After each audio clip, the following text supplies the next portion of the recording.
Hello, नमस्ते, सत श्री अकाल, आदाब। Welcome to academic classes.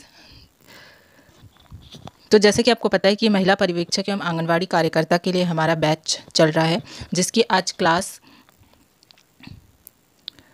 आज थर्ड क्लास है, जिसमें हम अन्य परिचय पढ़ेंगे, स्कूल्स ऑफ पेडागोजी पढ़ेंगे। लास्ट क्लासेस में हमने 4 स्कूल्स के बारे में डिस्कस किया था। आज की वीडियो में हम 3 स्कूल्स के बारे में डिस्कस किया था। आज की वीडियो में हम 4th स्कूल के बारे में डिस्कस करेंगे। Okay, so let's start.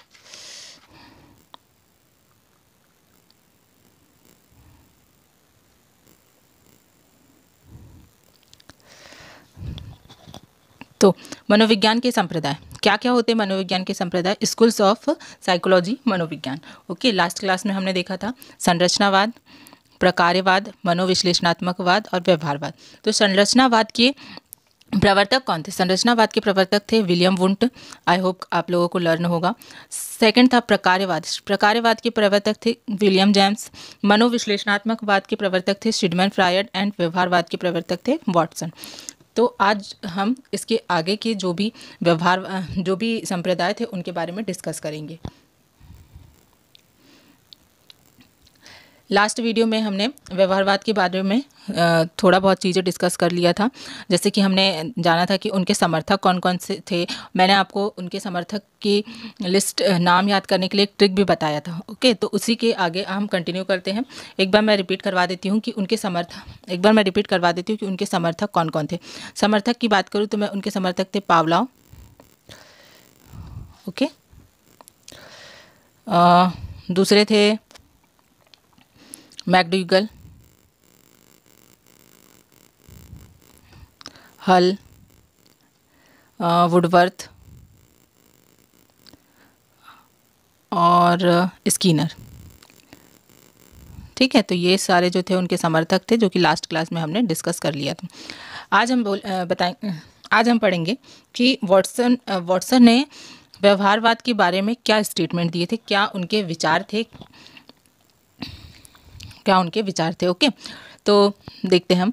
आप मुझे एक बालक दो और आप कहो तो मैं उसे डॉक्टर, इंजीनियर, कवि, शिक्षक, चोर, वकील आदि में से कुछ भी बना सकता हूँ। तो वॉटसन ने क्या कहा था? आप मुझे एक बालक दो, मतलब कि एक ऐसा बालक दो जो कि क्या है, इमेच्योर है, जिसे कुछ भी दुनियादारी की समझ नहीं है, जो एक छोटा बच्चा है, शिशु है। ओके, एक बालक दो और आप कहो तो मतलब कोई भी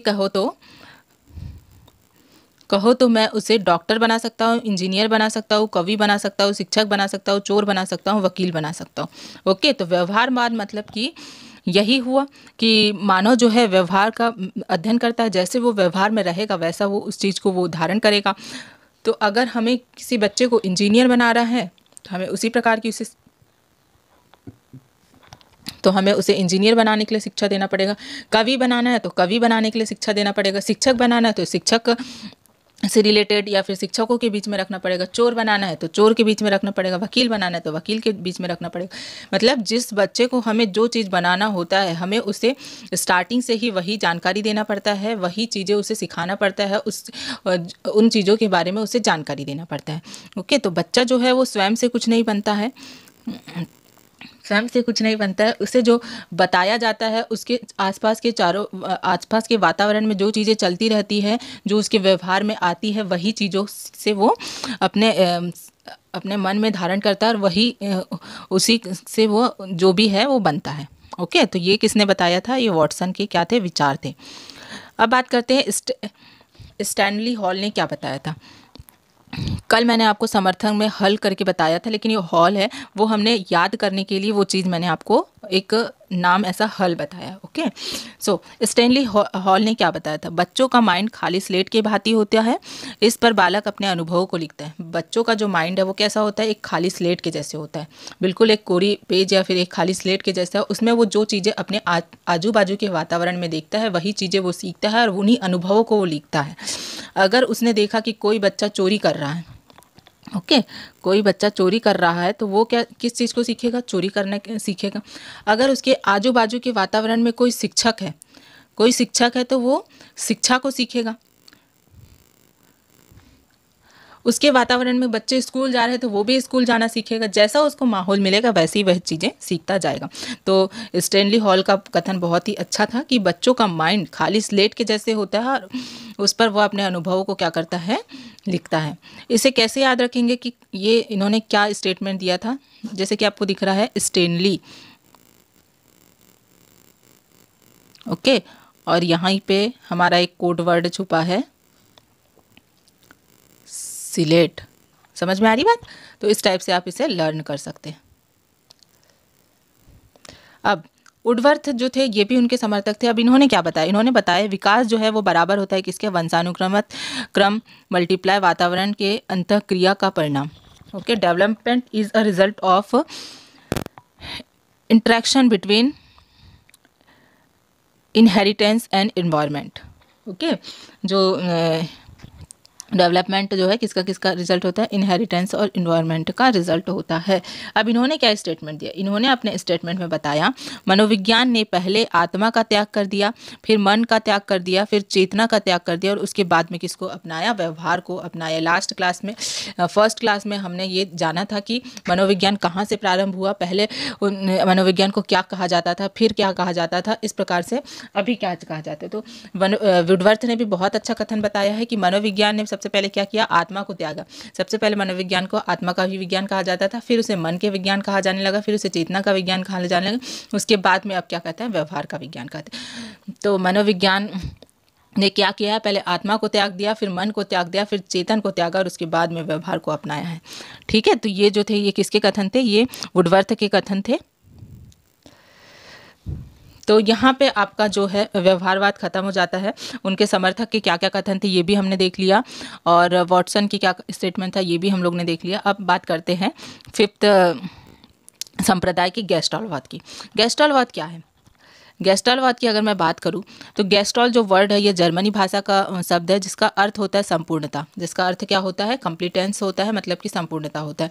अब इनका जो सिद्धांत था इसे क्या कहते हैं, अंतःदृष्टि का सिद्धांत कहते हैं, थ्योरी ऑफ इनसाइट। यह सिद्धांत किसने दिया था, कोहलर ने दिया था। और गेस्टाल्टवाद के अगर मैं प्रवर्तक की बात करूं तो इसके जो प्रवर्तक थे ये कौन थे, मैक्स बर्थीमर थे। कोहलर ने तो इनका सपोर्ट किया था, ये इनके समर्थक थे। अगर मैं बात करूं कि सूझ का सिद्धांत किस प्रकार से काम करता है, तो चीज़ों को ऑब्जर्व करने के बाद वो अपने द्वारा देखी गई चीज़ों को सूझ या समझ से वो क्या करता है उसके बारे में अपनी धारणा देता है। ओके, तो गेस्टाल्ट वर्ड का आई होप कि आपको मीनिंग समझ में आ गया होगा कि गेस्टाल्ट वर्ड जो है वो एक जर्मन भाषा का शब्द है, जर्मन लैंग्वेज का वर्ड है जिसका अर्थ होता है संपूर्णता, कंप्लीटेंस। और इनके एक प्रवर्तक थे कोहलर। ओके, सो गेस्टाल्टवाद, गेस्टाल्टवाद का जो कथन है वो है व्यक्ति को अचानक किसी समस्या का समाधान निकालने की सूझ पड़ती। अकॉर्डिंग टू गेस्टाल्टवाद any person suddenly can solve problem. जरूरी तो नहीं है कि हमेशा एक जैसी प्रॉब्लम इंसान के इसमें आए, है ना, ये चीज़ जरूरी नहीं होता है। ऑल हमेशा जो समस्या हैं वो अलग अलग प्रकार की आती है। बच्चों को अलग प्रकार की समस्या रहती है, टीचर्स को अलग प्रकार की समस्या रहती है, जो ऑफिस में वर्क करता है उनको अलग प्रकार की समस्या रहती है, हमारे देश के प्रधानमंत्री को अलग समस्या होगी, राष्ट्रपति को अलग समस्या होगी। मतलब हर नेता को, हर व्यक्ति को, हर मनुष्य को अलग अलग प्रकार की समस्याएं होती। और समस्याएं जब आती हैं, प्रॉब्लम जो आती है, तो इनका सॉल्यूशन कोई निश्चित होता है कि नहीं होता है। अकॉर्डिंग टू सिचुएशन हम उस चीज़ को सॉल्व करते हैं, उस प्रॉब्लम को क्या करते हैं, सॉल्व करते हैं। कोई भी इंसान की समस्या बड़ी या छोटी नहीं होती है। तो यही गेस्टाल्टवाद में बताया था कि व्यक्ति को अचानक किसी समस्या का समाधान निकालने की सूझ पड़ती है, मतलब कि थ्योरी ऑफ इनसाइट होता है। मतलब कोई भी समस्या हो तो उसका समाधान क्या होगा ये मनुष्य जो है वो निकाल सकता है। अब हम बात करते हैं इसके प्रवर्तक कौन थे। प्रवर्तक की अगर मैं बात करूँ तो मैंने आपको अभी बताया कि प्रवर्तक कौन थे, मैक्स बर्थीमर थे। अब इनके समर्थक, पहले जो समर्थक थे कोहलर थे। कोहलर ने सुल्तान चिंपांजी पर प्रयोग किया था। सुल्तान नामक एक चिंपांजी था, उस पर प्रयोग किया था और उस पर उसी के बेसिस पे उन्होंने सूझ का सिद्धांत दिया, अंतर्दृष्टि का सिद्धांत दिया, जिसे थ्योरी ऑफ इनसाइट भी बोलते हैं। सेकंड, अगर मैं समर्थक की बात करूँ तो फर्ट कोप्पा जो है, कोफ्का जो है इनके सेकंड समर्थक थे। अब हम बात करते हैं मानववाद की। गेस्टाल्टवाद यहीं पे ख़त्म होता है। अब हम बात करते हैं मानववाद की। मानववाद, इसके प्रवर्तक है अब्राहम मास्लो। इन्होंने क्या नियम दिए? इन्होंने मांग का सिद्धांत दिया, मांग की एक निश्चित पैटर्न का सिद्धांत दिया। ओके, इन्होंने एक निश्चित पैटर्न का सिद्धांत दिया था, जिसे अभिप्रेरणा का सिद्धांत या फिर थ्योरी ऑफ मोटिवेशन भी कहा जाता है। तो चलो देखते हैं कि थ्योरी ऑफ मोटिवेशन होता क्या है। अब्राहम मोस्ले के आवश्यकता अनुक्रम सिद्धांत की अगर मैं बात करूँ तो इस सिद्धांत में 5 लेवल्स होते हैं। 5 लेवल्स होते हैं। सबसे पहला लेवल होता है, ये इस प्रकार का एक पिरामिड टाइप का बना हुआ होता है। इसमें 5 लेवल्स होते हैं, L1, L2, L3, L4 and L5। Okay, तो इस प्रकार से इसमें 5 लेवल्स होते हैं। सबसे पहला और जो सबसे निचला लेवल होता है, इसमें क्या कहते हैं, फिजियोलॉजिकल नीड्स। ओके, शारीरिक मांग। शारीरिक मांग में क्या आएगा? शारीरिक मांग में आता है एक व्यक्ति को सबसे पहले किस चीज़ की आवश्यकता होती है? सर्वाइवल नीड्स की आवश्यकता होती है। उसे एयर चाहिए, वाटर चाहिए, फूड चाहिए, शेल्टर चाहिए, स्लीप चाहिए, क्लोथिंग चाहिए और रिप्रोडक्शन चाहिए। ओके, उसको जो उसके शरीर के लिए जो आवश्यकता होती है, रोटी, कपड़ा, मकान, ये तीनों चीज़ें जो है ये सबसे फर्स्ट वाले लेवल में आती है, सबसे ज़रूरी चीज़ें आती है इसमें। ओके, सेकेंड लेवल की अगर मैं बात करूँ तो इसमें आता है सुरक्षा की मांग। इसमें किस चीज़ की मांग करता है? वो सुरक्षा की मांग करता है, सेफ्टी नीड्स की बात करता है। इसमें अब रोटी कपड़ा तो मिल गया, मकान भी मिल गया। ओके, अब आएगा, अब क्या चीज़ आएगी? अब आएगी सेफ्टी। अब सेफ्टी, जैसे उसका रोटी कपड़ा की और मकान की पूर्ति हो जाती है तो वो चाहता है कि उसमें सेफ्टी हो। अब उसे थोड़ा सा और इम्प्रूव करना है अपने आप को। वो पर्सनल सिक्योरिटी की बात करेगा, एम्प्लॉयमेंट की बात करेगा, रिसोर्सेज की बात करेगा, हेल्थ की बात करेगा और प्रॉपर्टी की तरफ ध्यान देगा, है ना। और प्रॉपर्टी बना के अपने लिए, अपने बच्चों के लिए रखेगा, खुद के लिए रखेगा, हेल्थ में बहुत सारे बीमा करा के रखेगा, जो चीज़ मतलब उसको चाहिए। तो ये सारी चीज़ें किस में आती है? ये सुरक्षा के पर्पज़ से जो चीज़ें उसे एक मनुष्य को चाहिए होती है, ये लेवल 2 के अंतर्गत आती है। अब लेवल 3 की बात करूँ, अब उसका रोटी कपड़ा मकान का सपना पूरा हो गया, उससे सेफ्टी भी मिल गई, उसके पास में थोड़ी संपत्ति भी आ गई। अब है कि समाज की मांग या फिर संबंध की मांग। अब सब चीज़ तो हो गया, लेकिन खर्च करने वाला भी तो कोई होना चाहिए ना। तो फिर आता है लॉ। ओके, एक मुलाकात भी जरूरी, ये वाले सीन आता है। ये किस में आता है? L3 में आता है। ओके, तो ये जो आता है L3 में, तो इसमें फ्रेंडशिप की तरफ वो ध्यान देता है, फैमिली की तरफ ध्यान देता है, कनेक्शंस की तरफ ध्यान देता है। तो समाज की जो मांग होती है वो उस चीज़ की पूर्ति करता है। जो नॉर्मल मनुष्य है ये तो इन 3 चीज़ों की पूर्ति करने में ही लग जाता है। अब बात करते हैं हम L4 की। L4 की अगर मैं बात करूँ तो ये थोड़ा सा हाई लेवल का हो जाता है। ये चीज़ों को प्राप्त करने में व्यक्ति को बहुत टाइम लग जाता है और ये बहुत कम लोग ही क्या हासिल कर पाते हैं।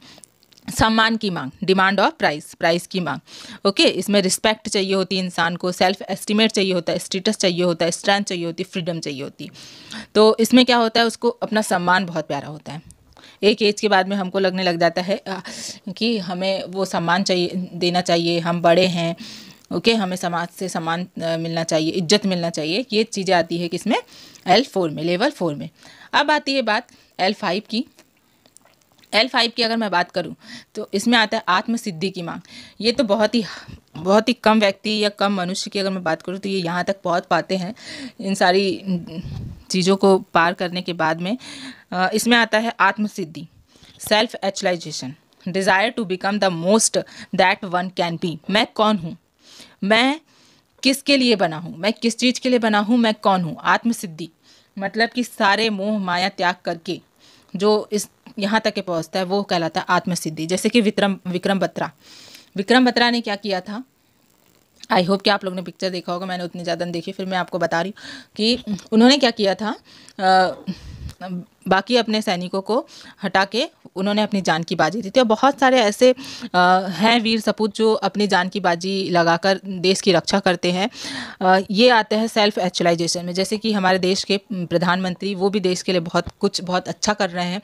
वो खुद के लिए कुछ नहीं करते, वो जो है दूसरों के लिए क्या कर सकता है इंसान, ये कहलाता है सेल्फ एक्चुअलाइजेशन। मैं किसके लिए क्या कर सकता हूँ, मैं किस चीज़ के लिए बना हूँ, मेरा जन्म क्यों हुआ, ये उस चीज़ में आता है, लेवल 5 में आता है। जैसे महात्मा गांधी ने बहुत अच्छे कार्य करे, बाबा साहब आम्बेडकर ने बहुत अच्छे कार्य करे। ये सारे जो व्यक्ति थे बहुत ही मतलब कि बहुत आत्मसिद्धि वाले लोग थे। इन्होंने हमारे देश के लिए, हमारे समाज के लिए बहुत अच्छी अच्छी चीज़ें की थी। तो हमने देखा कि हमने देखा ये मोसले का आवश्यकता अनुक्रम का सिद्धांत था, जिसमें 5 लेवल होते हैं और किस किस प्रकार से होते हैं ये मैंने आपको बता दिया। ओके, तो चलो आगे बढ़ते हैं। दर्शन शास्त्र के जनक, यहाँ पे आपका जो है वो स्कूल्स ऑफ साइकोलॉजी या फिर मनोविज्ञान के संप्रदाय जो है वो कंप्लीट होता है। अब मैं आपको बता दूं कि हमने कहाँ से स्टार्ट किया था। हमने स्टार्ट किया था दर्शन शास्त्र से। दर्शन शास्त्र के जनक कौन थे? अरस्तु थे। दर्शन शास्त्र से क्या आता है? मनोविज्ञान आता है। मनोविज्ञान के जनक कौन थे? विलियम वुंट हैं। फिर मनोविज्ञान के बाद बाल मनोविज्ञान आता है। बाल मनोविज्ञान के जनक है पेस्टोलॉजी, और बाल विकास के जनक कौन हैं? Stanley hall. तो इस प्रकार हम लोग ने देखा कि दर्शन शास्त्र क्या होता है, मनोविज्ञान क्या होता है, बाल मनोविज्ञान क्या होता है और बाल विकास क्या होता है। अब आगे बढ़ते हैं। बाल मनोविज्ञान और बाल विकास में अंतर क्या है? बाल मनोविज्ञान की अगर मैं बात करूँ तो हम इसमें किस चीज़ का अध्ययन करते हैं? गर्भावस्था से लेकर बाल्यावस्था तक के अध्ययन करते हैं। इसके फादर कौन है? पेस्टोलॉजी है। और बाल विकास में हम किस चीज़ का अध्ययन करते हैं? गर्भावस्था से लेकर किशोरावस्था तक के का अध्ययन करते हैं। शिशु के गर्भावस्था से लेकर बाल्यावस्था तक का अध्ययन करते हैं, और बाल विकास में गर्भावस्था से लेकर किशोरावस्था तक का अध्ययन करते हैं। फादर की अगर मैं बात करूं तो बाल मनोविज्ञान के जनक हैं पेस्टोलॉजी, बाल विकास के जनक है स्टैनली हॉल। ओके, फिर मैं बात करूं पेस्टोलॉजी ने किस चीज़ पे अध्ययन किया था, कैसे बताया बाल मनोविज्ञान को, सिद्धांतों को कैसे इन्होंने बताया था। तो इन्होंने अपने 3.5 वर्ष के पुत्र पर अध्ययन किया था, और इन्होंने एक बुक भी लिखी थी जिसका नाम है बेबी बायोग्राफी। ओके, ये बुक भी उन्होंने लिखी है। अब मैं बात करूं कि फादर ऑफ बाल विकास के फादर कौन थे? बाल विकास के फादर स्टैनली हॉल थे। इन्होंने बाल विकास आंदोलन के जनक भी कहा जाता है इनको, और क्या कहा जाता है? बाल विकास आंदोलन के जनक भी कहा जाता है। तो ये थी हमारी क्लास। आई होप कि आपको वीडियो पसंद आया होगा। अगर वीडियो पसंद आया हो तो प्लीज़ चैनल को लाइक कीजिए, कमेंट कीजिए, शेयर कीजिए, एंड ऐसे ही बने रहिए। ऐसे ही आपके साथ में आपके लिए लगातार वीडियो आते रहेंगे।